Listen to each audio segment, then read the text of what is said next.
Mwili wa kijana mwendesha bodaboda mjini Babati mkoani Manyara aliyefahamika kwa jina la Edward amekutwa katika shamba la mahindi katika mtaa wa Negamsi katika halmashauri ya mji wa Babati mkoani Manyara akidaiwa kuuawa na watu wasiojulikana kisha kutokomea na pikipiki yake.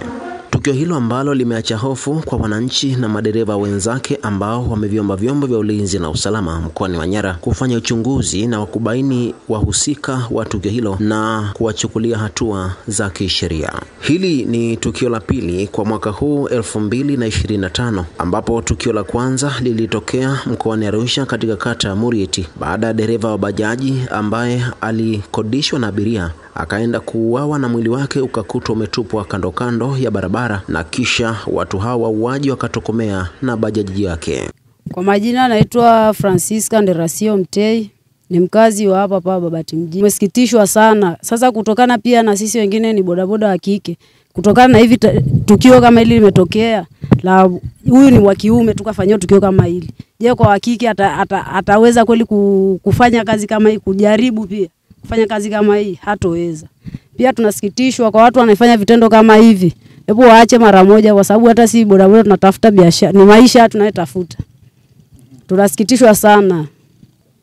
Tahadhari ambayo tunatakiwa tuchukue pia kupaki pia kwa muda, kwa sababu hapa hatujui tukio limetokea ni usiku wa muda gani. Sababu hapa pia kuna majirani, ila majirani unakuta ni nyumba za geti. Sasa kwa sisi hofu inakuja pia na si bodaboda tuchukue tahadhari ya kwa tunapaki muda ambao unafaa, ambaye bado kuna watu wanatembea. Mimi naitwa Ali Sulemani, ni bodaboda na paki la Kiweli, naishi hapo Miomboni. Kuhusiana na tukio hili limetuumiza sana kwa sababu ni matukio mengi ambayo yanajirudia kila siku. Kwa hiyo si kama bodaboda tunapata wakati mgumu sana wa kufanya kazi.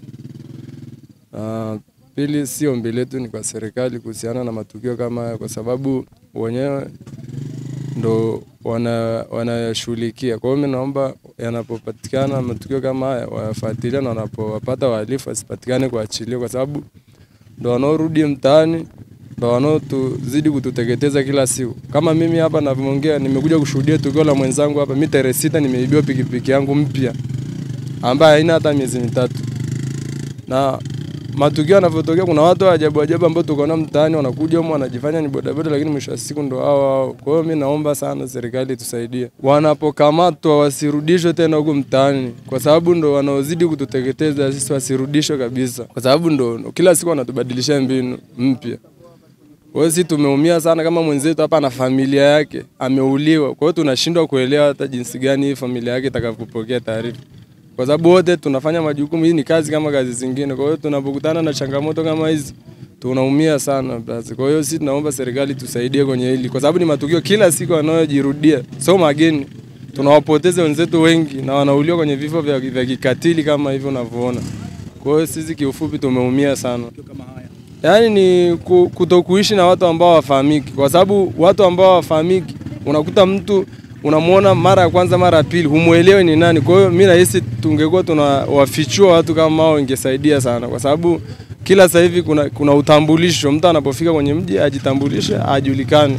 Huyu anafahamika sana, anapaki Pembaini pale karibu na Eagle Farmers. Ni mtu ambaye anajulikana, ni mstaarabu sana huyu brother. Mimi namfahamu. Kwa hiyo namfahamu vizuri sana. Imetuuma sana kutokana na kifo chake kama hivyo alivyofariki.